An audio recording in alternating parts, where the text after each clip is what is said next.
কল্যাণী ইউনিভার্সিটির অন্তর্গত বিভিন্ন কলেজে যে সমস্ত ছাত্রছাত্রী 6 সেমিস্টারে পড়াশোনা করছো এবং তোমাদের বাংলা অনার্স রয়েছে, তোমাদের জন্য এই ভিডিওটি অবশ্যই ভিডিওটি শেষ পর্যন্ত দেখবে, কোনো রকম স্কিপ করবে না, তাহলে তোমাদেরই প্রয়োজনীয় ইনফরমেশন তোমরা জানতে পারবে না। দেখে নাও Kalyani university 6 semester Bangla honours CC 13 পেপারের সিলেবাস এবং সাজেশন দুটোই উপস্থাপন করব। তোমরা ভিডিওটি অবশ্যই দেখবে। ভিডিওটি যদি মাঝ থেকে স্কিপ করে তোমরা দেখো তাহলে প্রয়োজনীয় ইনফরমেশন তোমরা জানতে পারবে না, তাহলে তোমাদের কাছে ভুল ইনফরমেশন থাকবে। দেখো, পরিবেশ ভাবনা ও বাংলা সাহিত্য 5 ও 10 মার্কের প্রশ্নের সাজেশন উপস্থাপন করব। তার আগে সিলেবাসে কী রয়েছে সেটা অবশ্যই তোমরা দেখে নাও। আর আমাদের কাছে যদি সিলেবাস অনুযায়ী প্রশ্নোত্তরের PDF কপি সংগ্রহ করতে চাও, নোটস রেডি হয়ে গেছে, 4টি পেপারের তোমরা সংগ্রহ করে নিতে পারো। প্রতি পেপারের জন্য 250 টাকা করে পেমেন্ট করতে হবে। 4টি পেপারের জন্য মোট 1000 টাকা পেমেন্ট করতে হবে। একদম 1000 টাকায় কমপ্লিট নোটস পেয়ে যাবে। এর বাইরে কিছু পড়ার প্রয়োজন হবে না, পরীক্ষায় 100% কমন পাবে। এবার চলো দেখে নিই মূল সিলেবাসটি। দেখো, নতুন সিলেবাস 2024, বাংলা সাহিত্য ও সংস্কৃতিতে পরিবেশ ভাবনা।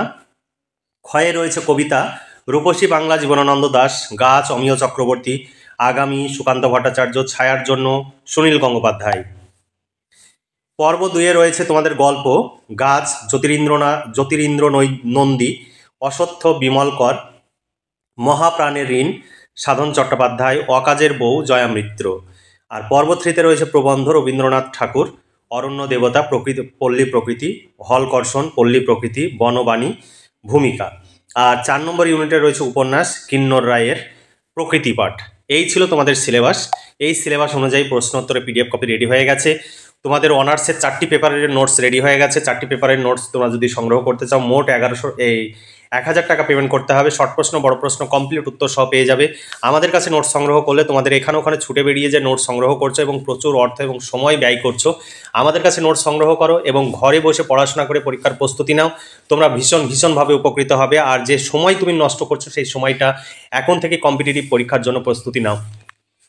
বিভিন্ন কম্পিটিটিভ পরীক্ষা রয়েছে বা বিভিন্ন হাতের কাজ বা অন্যান্য কাজ রয়েছে কর্মক্ষেত্র, কর্মজীবনে পৌঁছানোর জন্য, সেই কাজগুলো করো এবং এখন থেকে প্রস্তুতি নাও, তাহলে তোমরা ভীষণভাবে উপকৃত হবে। দেখো, 5 ও 10 মার্কের প্রশ্নের সাজেশন 2025। 1 নম্বর প্রশ্ন, প্রাচীন বাংলা সাহিত্যের প্রকৃতি ভাবনার পরিচয় দাও। 2 নম্বর প্রশ্ন, মধ্যযুগের বাংলা সাহিত্যের প্রকৃতি ভাবনা কিভাবে পরিস্ফুটিত হয়েছে আলোচনা করো। রবীন্দ্র সাহিত্যে পরিবেশ ভাবনার পরিচয় দাও। ছোট গল্পে পরিবেশ ভাবনা, প্রবন্ধে পরিবেশ ভাবনা ইত্যাদি। তারপরে দেখো, মানুষ আর প্রকৃতি ও পরিবেশ তো ভিন্ন নয়, যদিও মানুষ তা সব সময় মনে রাখে না, উক্তিটির যথার্থতা বিচার করো। এখানে অথবা প্রশ্ন রয়েছে। তারপরে জীবনানন্দ দাশকে প্রকৃতি প্রেমিক কবি বলা হয় কেন, উক্তিটির যথার্থতা বিচার করে নিরূপণ করো, অর্থাৎ তুমি এই যুক্তিটি বিচার করো। 6 নম্বর প্রশ্ন, সাম্প্রতিক বহু উপন্যাসে উঠে এসেছে পরিবেশের নানা সংকট উদাহরণ সহ আলোচনা করো। এরপরে দেখো, কবিতা থেকে প্রশ্ন, রূপসী বাংলা। 1 নম্বর প্রশ্ন, রূপসী বাংলা কবিতার বিষয়বস্তু আলোচনা করো, অথবা রূপসী বাংলা কবিতায় কবির জন্মভূমির প্রতি যে সীমাহীন আসক্তি ফুটে উঠেছে তা আলোচনা করো। 2 নম্বর প্রশ্ন, রূপসী বাংলা কবিতার নামকরণের সার্থকতা বিচার করো। 3 নম্বর প্রশ্ন, তারই নিচে শুয়ে থাকি যেন আমি অর্ধনারীশ্বর কার লেখা, কোন কবিতার অংশ। অর্ধনারীশ্বর কি অংশটির তাৎপর্য বিশ্লেষণ করো। 4 নম্বর প্রশ্ন, তবু যেন মরি আমি এই মাঠ ঘাটের ভিতরে, কোন কবিতায় কার কেন এই আকাঙ্ক্ষা। 5 নম্বর প্রশ্ন, হৃদয়ে ক্ষুদের গন্ধ লেগে আছে আকাঙ্ক্ষার, কার লেখা কোন কবিতার অংশটির তাৎপর্য বিশ্লেষণ করো। 6 নম্বর প্রশ্ন, তোমার বুকের থেকে একদিন চলে যাব তোমার সন্তান, কার লেখা কোন কবিতার অংশটির তাৎপর্য বিশ্লেষণ করো। তারপরের প্রশ্ন, যেন ইঙ্গিতে নক্ষত্র ঝরে, তাৎপর্য বিশ্লেষণ করো। এখানে অথবা দিয়ে আরও প্রশ্ন তুলে ধরা হয়েছে, দেখে নাও। আমারে কুড়ায়ে নেবে মেঠো ইঁদুরের মতো মরণের ঘরে, উদ্ধৃত অংশটির তাৎপর্য বিচার করো। এখানে আরও অথবা দিয়ে প্রশ্ন তুলে ধরা হয়েছে, তোমরা দেখে নিতে পারো। ছিঁড়ে ফেলে গাংচিলে শালিকের প্রাণ, তাৎপর্য বিশ্লেষণ করো, বা উদ্ধৃত উক্তিটি কোন কবিতার কার লেখা। সমস্তভাবে উত্তর লেখা রয়েছে। তোমরা আমাদের কাছে নোট সংগ্রহ করলে ভীষণভাবে উপকৃত হবে। তোমরা এই নোট সংগ্রহের জন্য বিভিন্ন দূর দূরান্তে ছোটাছুটি করো এবং প্রচুর অর্থ এবং সময় ব্যয় করো, কারণ যাতায়াত খরচ রয়েছে, টিফিন খরচ রয়েছে। তারপর প্রতিদিন তোমরা 5-6 ঘন্টা সময় নষ্ট করো। যারা 30 কিলোমিটার 40 কিলোমিটার দূরে যাও তাদের সারা দিনটা নষ্ট হয়। তোমরা এইভাবে সময় নষ্ট করো না, তোমরা আমাদের কাছ থেকে নোট সংগ্রহ করো এবং ঘরে বসে পড়াশোনা করো। এত সময়, যে সময়টুকু তুমি ব্যয় করছো তার যদি 4 ভাগের 1 ভাগ সময় পড়াশোনার কাজে ব্যবহার করো আমাদের কাছে নোট সংগ্রহ করে, তোমাদের পরীক্ষা খুব ভালো হবে, 100% গ্যারেন্টি দিয়ে বলছি। তোমরা নিশ্চিত থাকো, আমাদের কাছে নোট সংগ্রহ করো, পরীক্ষায় 100% কমন পাবে। প্রতি পেপারের জন্য 250 টাকা পেমেন্ট করতে হবে, 4টি পেপার 1000 টাকা পেমেন্ট করতে হবে। এই 1000 টাকা তোমার 1 মাসের যে নোট সংগ্রহের জন্য বিভিন্ন টিউটার বা বিভিন্ন কোচিং সেন্টার ছোটাছুটি করো, তোমার 1 মাসে 1000 টাকার বেশি খরচ হয়। তুমি সমস্ত হিসাব যদি করো তাহলে দেখতে পাবে। তারপরে দেখো 8 নম্বর প্রশ্ন, কখনো মরণ আসে কে বা জানে, কার লেখা কোন কবিতার অংশ, কবির মনোভাবের পরিচয় দাও। রূপসী বাংলা কবিতায় কবির মৃত্যুর আভাসিত 3টি উপমা উদাহরণ সহ আলোচনা করো। তারপরে প্রশ্ন, গাছ কবিতা থেকে গাছ কবিতানুসারে অমিয় চক্রবর্তীর বৃক্ষ চেতনার পরিচয় দাও, অথবা গাছ কবিতার মর্মার্থ বিচার করো। এখানে আরও অথবা দেওয়া দিয়ে প্রশ্ন রয়েছে। তারপরে দেখো গাছ কবিতার নামকরণের সার্থকতা বিচার করো। তারপরে দেখো সর্বহীন আছে তবু সর্বমাঝে, কার লেখা কোন কবিতার অংশ, অংশটি তাৎপর্য বিশ্লেষণ করো। 4 নম্বর প্রশ্ন, তবু আজ সবারে সে পাই, কার লেখা কোন কবিতার অংশ, সে কে, সবারে সে কিভাবে পায়। তারপরে দেখো আগামী কবিতা থেকে প্রশ্ন, আগামী কবিতায় কবি ক্ষুদ্র অঙ্কুরিত বীজের মধ্য দিয়ে ভাবিকালের সম্ভাবনা যে চিত্র তুলে ধরেছেন তা নিজের ভাষায় পরিস্ফুট করো। এখানে অথবা প্রশ্ন দেওয়া রয়েছে, অথবা প্রশ্নগুলো দেখে নিতে পারো। আমাদের কাছে নোট সংগ্রহ করলে তোমরা ভীষণভাবে উপকৃত হবে, কারণ বিভিন্নভাবে পরীক্ষায় প্রশ্ন আসে, সেই প্রশ্নগুলো তুলে দেওয়া আছে। বিগত সালের যে 2023 সালে নতুন সিলেবাস অনুযায়ী প্রথম পরীক্ষা হয়েছে সেই প্রশ্নটিও তুলে দেওয়া রয়েছে। তোমরা একদম নিশ্চিন্ত আমাদের কাছে নোটস সংগ্রহ করলে একদম টেনশন ফ্রি থাকতে পারবে এবং পরীক্ষায় টেনশন ফ্রিভাবে পরীক্ষা দিতে পারবে এবং 100% কমন পাবে। আগামী কবিতায় নামকরণের সার্থকতা বিচার করো। এখানে অনেকগুলো অথবা দেওয়া রয়েছে। তারপর জন নয়, মৃত্যু নয়, নয় অন্ধকারের খনিজ, কার লেখা কোন কবিতার অংশ, বক্তাকে উদ্ধৃত অংশটির তাৎপর্য বিশ্লেষণ করো। আমাদের 4টি পেপারের নোটস রেডি হয়ে গেছে, সাজেশন আপলোড করা হয়নি কারণ ভীষণ ব্যস্ততার কারণে সময় পাইনি। তোমরা এখনই নিচে দেওয়া হোয়াটসঅ্যাপ নাম্বারে যোগাযোগ করো, এটাই PhonePe, Google pay, Paytm number. এই নাম্বারে পেমেন্ট করে তোমাদের পেমেন্টের অরিজিনাল রিসিভ কপিটি আমাদের হোয়াটসঅ্যাপে পাঠাতে হবে। আর যদি নিজের PhonePe, Google pay, Paytm number না থাকে তুমি যে কোনো নাম্বার থেকে পেমেন্ট করতে পারো। পেমেন্টের সাকসেসফুল মেসেজটি তোমার মোবাইল থেকে ছবি তুলে পাঠাবে, যেন ডেট এবং টাইম পরিষ্কারভাবে বোঝা যায়, কারণ আমরা পেমেন্ট চেক করার পর তোমাদের পিডিএফ দেওয়া হবে। অনেক ক্ষেত্রে আমরা রাস্তাঘাটে থাকি বা মিটিংয়ে থাকি, ব্যস্ত থাকি, তখন তোমরা ফোনের পর ফোন করবে না, তোমরা পেমেন্ট করে অপেক্ষা করবে, তোমরা ঠিক নোটস পেয়ে যাবে। এখানে কোনো ভয়ের কারণ নেই, কারণ আমাদের এটি একটি বিশ্বস্ত সংস্থা। 4 নম্বর প্রশ্ন দেখো, মেলেছি সন্দিগ্ধ চোখ, স্বপ্ন ঘিরে রয়েছে আমাকে, কার লেখা কোন কবিতার অংশ, বক্তাকে উদ্ধৃত অংশটি তাৎপর্য বিশ্লেষণ করো। 5 নম্বর প্রশ্ন, তবু ক্ষুদ্র এ শরীরে গোপনে মর্মর ধ্বনি বাজে, কার লেখা কোন কবিতার অংশ, অংশটির তাৎপর্য বিশ্লেষণ করো। তারপরে অথবা প্রশ্ন দেওয়া রয়েছে, সমস্ত প্রশ্ন তুলে ধরা সম্ভব নয়। তারপরে দেখো একই মাটিতে পুষ্ট তোমাদের আপনার জন, কার লেখা কোন কবিতার অংশ, অংশটি তাৎপর্য বিশ্লেষণ করো। তারপর ছায়ার জন্য, এই কবিতা থেকে প্রশ্ন, ছায়ার জন্য কবিতার সারমর্ম বা বিষয়বস্তু বা ভাববস্তু আলোচনা করো।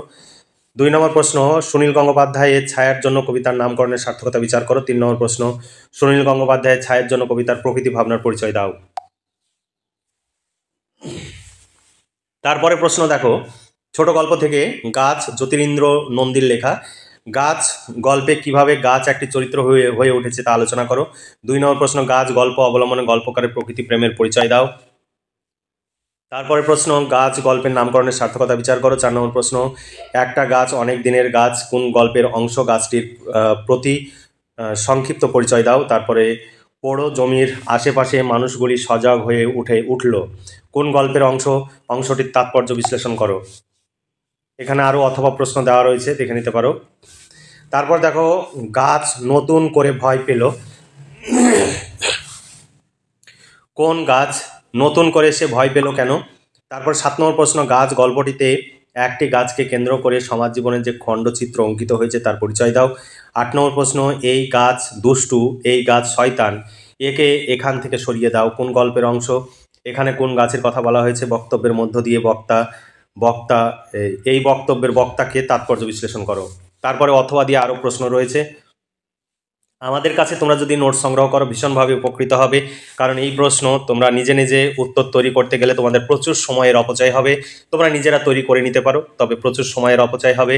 তাছাড়া এই নোটস তৈরি করতে গেলে তোমরা যে বই কিনবে সেই বই কিনতে গেলে এর চাইতে ডবল খরচ পড়ে যাবে। 9 নম্বর প্রশ্ন, নীরব থেকে অবিচল থেকে জগৎটাকে দেখছে, উৎস নির্দেশ করে উদ্ধৃত মন্তব্যটি ব্যাখ্যা করো। 10 নম্বর প্রশ্ন, বুঝি গাছ তার কাছে গোলাপের মতো সুন্দর, উদ্ধৃত মন্তব্যটির তাৎপর্য বিশ্লেষণ করো। 11 নম্বর প্রশ্ন, পাড়ার মানুষগুলি নতুন করে ভাবতে শুরু করলো, পাড়ার মানুষগুলি নতুন করে ভাবতে শুরু করার কারণ ব্যাখ্যা করো। 8 নম্বর প্রশ্ন, গাছকে কেন্দ্র করে নারী পুরুষের দৃষ্টিভঙ্গিগত পার্থক্য আলোচনা করো। অশ্বত্থ বিমল করের লেখা গল্প থেকে প্রশ্ন। অসত্য গল্পে রেণু চরিত্রটি বিশ্লেষণ করো। 2 নম্বর প্রশ্ন, অসত্য গল্পের নামকরণের সার্থকতা বিচার করো। অসত্য গল্পের নারী নবনী চরিত্রটি বিশ্লেষণ করো। অসত্য গল্পের ভাববস্তু বা বিষয়বস্তু আলোচনা করো। তারপরে নবনী ও রেণুর সংসার কেমন ছিল। মহাপ্রাণের ঋণ গল্প থেকে প্রশ্ন। 1 নম্বর প্রশ্ন, মহাপ্রাণের ঋণ গল্পের বিষয়বস্তু বা মূল ভাববস্তু আলোচনা করো। 2 নম্বর প্রশ্ন, মহাপ্রাণের ঋণ গল্পের নামকরণের সার্থকতা বিচার করো। 3 নম্বর প্রশ্ন, মহাপ্রাণের ঋণ গল্পের শিবু চরিত্রটি বিশ্লেষণ করো। 4 নম্বর প্রশ্ন, সে নিজেকে লুকিয়ে রেখেছে প্রবাহিত জীবনের অমোঘ কর্তব্যটি সারবে। 5 নম্বর প্রশ্ন, সামান্য দম নিয়ে ফের লাফের আগে এখন সম্পূর্ণ সে নিরাপত্তাহীন, সে বলতে কার কথা বলা হয়েছে, উদ্ধৃত মন্তব্যটি ব্যাখ্যা করো। তারপরে অকাজের বউ থেকে প্রশ্ন, অকাজের বউ গল্পের বিষয়বস্তু আলোচনা করো। 2 নম্বর প্রশ্ন, অকাজের বউ গল্পের নামকরণের সার্থকতা বিচার করো। 3 নম্বর প্রশ্ন, অকাজের বউ গল্পে আর্থসামাজিক ও রাজনৈতিক পরিস্থিতি যে চিত্র ফুটে উঠেছে তার বর্ণনা দাও। মরতে আর কে চাই বলো না, বক্তাকে তার এমন উক্তির কারণ ব্যাখ্যা করো। 5 নম্বর প্রশ্ন, মাথায় পা দিয়ে আরও বেশি চেপে দিলে শেষ হয়ে হয়তো একদিন সেও করবে, উদ্ধৃত মন্তব্যটির তাৎপর্য ব্যাখ্যা করো। 6 নম্বর প্রশ্ন, ধানের জমিতে কারখানা করলে মানুষ খাবে কি, লোহা লক করে তো আর পেট ভরে না, কোন প্রসঙ্গে উদ্ধৃত মন্তব্যটি করা হয়েছে, উদ্ধৃত মন্তব্যটির সারমর্ম ব্যাখ্যা করো। সব এখানে পয়সার কাঙাল, বক্তাকে এখানে এমন মন্তব্য করার কারণ কি। তারপরে রবীন্দ্রনাথ ঠাকুরের প্রবন্ধ থেকে প্রশ্ন, অরণ্য দেবতা প্রবন্ধে রবীন্দ্রনাথের প্রকৃতি প্রেমের পরিচয় দাও। 2 নম্বর প্রশ্ন, অরণ্য দেবতা প্রবন্ধ অনুসারে অরণ্য ধ্বংসের ফলে কি কি সমস্যা দেখা দিয়েছে সেই সম্পর্কে সংক্ষিপ্ত আলোচনা করো। হলকর্ষণ প্রবন্ধ থেকে তোমাদের প্রশ্ন, হলকর্ষণ প্রবন্ধের মূল বিষয়বস্তু আলোচনা করো। হলকর্ষণ প্রবন্ধে পরিবেশ প্রীতির পরিচয় দাও। বনবাণী থেকে তোমাদের প্রশ্ন, রবীন্দ্রনাথের বনবাণী প্রবন্ধের মূল বিষয়বস্তু আলোচনা করো।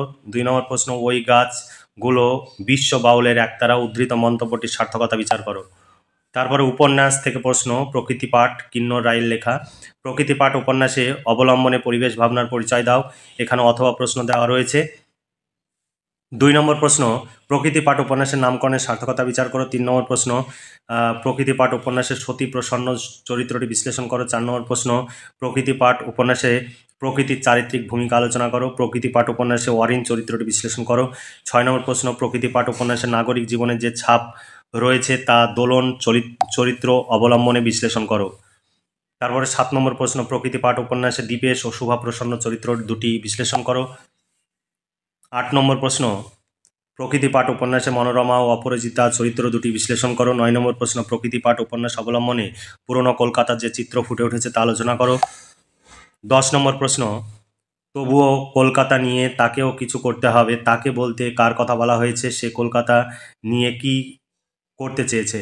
11 নম্বর প্রশ্ন, ট্র্যাডিশন স্মৃতি মুছে দিয়ে হৃদয়হীন এ কোন আধুনিকতার দিকে যাত্রা, কোন প্রসঙ্গে উদ্ধৃত মন্তব্যটি করা হয়েছে, উদ্ধৃত মন্তব্যটির যৌক্তিকতা বিচার করো। এই ছিল তোমাদের সাজেশন ভিত্তিক প্রশ্ন। এই সাজেশন অনুযায়ী প্রশ্নোত্তরে পিডিএফ কপি সংগ্রহ করতে চাইলে প্রতি পেপারের জন্য 250 টাকা পেমেন্ট করতে হবে। 4টি পেপারের জন্য মোট 1000 টাকা পেমেন্ট করতে হবে। 4টি পেপারের নোটস রেডি হয়ে গেছে, তোমরা চাইলে নিচে দেওয়া হোয়াটসঅ্যাপ নম্বরে যোগাযোগ করে নোটসগুলো সংগ্রহ করে এখন থেকেই ঘরে বসে পড়াশোনা করে পরীক্ষার প্রস্তুতি নিতে পারো। 2024 সালে কি প্রশ্ন এসেছে সেই প্রশ্নটিও এখানে তুলে দেওয়া রয়েছে, তোমাদের ভাবতে হবে না 2024 সালে কি প্রশ্ন এসেছে সেটি একবার দেখা প্রয়োজন। সুন্দর করে উত্তর দেওয়া রয়েছে, তোমরা ডেমো দেখতে চাও, এখানে ডেমো দেখানো হচ্ছে, তোমরা দেখে নিতে পারো। এখানে তোমাদের পরিষ্কার দেখানো হচ্ছে, তোমরা দেখে নাও। এর বাইরে তোমাদের কিচ্ছু ভাবতে হবে না, উত্তর সব সুন্দর করে পয়েন্টস আকারে উত্তর লেখা রয়েছে, এবং এইভাবে তোমরা যদি পরীক্ষার খাতায় লিখতে পারো খুব ভালো মার্কস পাবে এবং খুব ভালো রেজাল্ট হবে। তাহলে তোমরা এই পর্যন্তই। তোমরা খুব ভালো থেকো, সুস্থ থেকো এবং খুব ভালোভাবে পড়াশোনা করে পরীক্ষার প্রস্তুতি নাও। এই শুভকামনা জানিয়ে আজকের ভিডিওটি এখানে সমাপ্তি ঘোষণা করছি।